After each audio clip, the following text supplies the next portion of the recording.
Hey, everybody. Emily, Joey, and I had a conversation about Spoon, and naturally, afterwards, we had to talk about Miley Cyrus. We don't get too deep in the weeds in that. And of course, that leads to a conversation about Green Day. Naturally.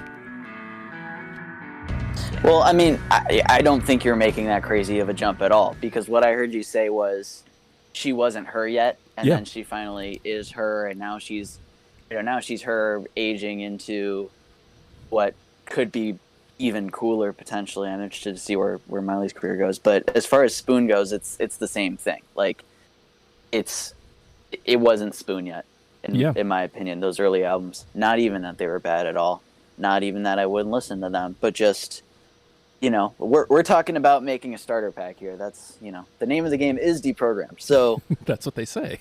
So they say that's what someone says. So yeah, it was kind of an immediate, okay, we can depart from that.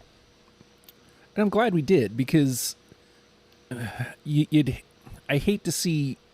It's weird because some bands, like I said, like with Goo Goo Dolls, like, give me all that early shit. I love all that early shit. To me, that's the real Goo Goo Dolls. They just found out how to make money. And yeah, I can't blame them. You know, Iris hits, and you know, it is what it is. You ride that until you can't anymore. I get it, but you know, give me those early fucking Goo Goo records all fucking day. Like, but you know, I don't know, man. It's weird. It's weird what we allow, quotes, allow artists to do, because some bands make that switch, like Green Day. Green Day comes up an awful lot on this show. Green Day hits that switch, and you're like, but this isn't Green Day. But it is. Like, it just isn't what I want from Green Day, you know? Yeah, no, totally got it. I mean, it's also, like, Spoon, they only had a couple before they became spoony, right? Like, whereas true. I think, you know, something like Green Day, there's a lot more invested in them. Very true. Yeah, I feel like Green Day has a lot more had. I mean, maybe you could say this to a lesser extent about Goo Goo Dolls, but I feel like Green Day more, you know, they definitely have kind of two careers behind them with that. You know, there's definitely a not a literal halfway point, but the spiritual halfway point where they went a different direction, where they kind of went from, you know, this is what they were, and you know, their you know, punk roots obviously, to saying, okay, we're gonna be the Who now, kind of, and then after that, we're gonna lean into that even farther to the point where they're in an entirely different space now. Yeah. So, like, completely different space now. I just think about when American Idiot came out, and whatever the one after that. When Warning came out, I thought that was the worst it was going to get, and I remember going, oh man, boo. And then, you know, American Idiot comes out, and I like the song American Idiot, but like the rest of the record took me years to get into.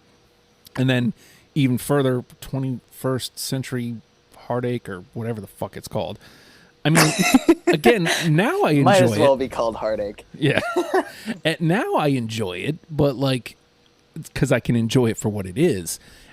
And then you see what happens, like Uno Dos Tre comes out, and then Rebel Radio or Revolution Radio, or whatever the fuck that one was, is like, oh, okay.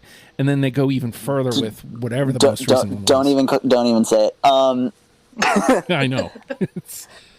I mean, the conversation we're having right now, though, it's ultimately about identity, and like, to you, that wasn't Green Day, and I think, like, that's the thing about American Idiot. Obviously, I come into Green Day from a different, younger perspective. My first real exposure to Green Day was a pretty freaking awesome way to get exposed to Green Day. I got to go to the 2012 Rock and Roll Hall of Fame induction ceremony. Oh shit! When I was way too young to do so, and it was, let's see, who was it that year? Red Hot Chili Peppers, Guns N' Roses, Beastie Boys, Faces, Donovan, Freddie King was the early influence, but Green Day was the surprise guest, and they opened the show with Letterbomb. And this is Billy Joe right before, like immediately before MTV Breakdown Rehab happens. And so me as this like, you know, young kid getting exposed to a live Billy Joe Armstrong, just when completely not prepared for it, because, you know, I was listening to inductees before that night. You know, so they opened with Letterbomb, and that was, you know, so my kind of way into Green Day was American Idiot, and then I kind of had an entire second adventure when I realized how beautiful Dookie is and how beautiful their earlier stuff is. And, you know, I guess for you it's the opposite way, and it's almost like for me, now that I kind of understand Green Day in its full context, it's like, you know, American Idiot was kind of a more broad musical achievement. Mm-hmm. That they happened to be the band that carried that out, and it was kind of an artistic space that they went to that, I mean, arguably I don't think they've ever gotten back to that, for both better and for worse. Mm-hmm. But you know, it was just almost like they channeled something for that. There you go. If you'd like to hear the rest of that conversation, it's After the Fact 87. I highly recommend it, because this was really hard to clip. We were kind of all over the place, but it's a very good conversation about a band or artist and their identity. So there was definitely more on Miley Cyrus, and you should listen to that for that. And that's just one of the things you get by going to patreon.com/ohio, just some exclusive content right for your ear holes.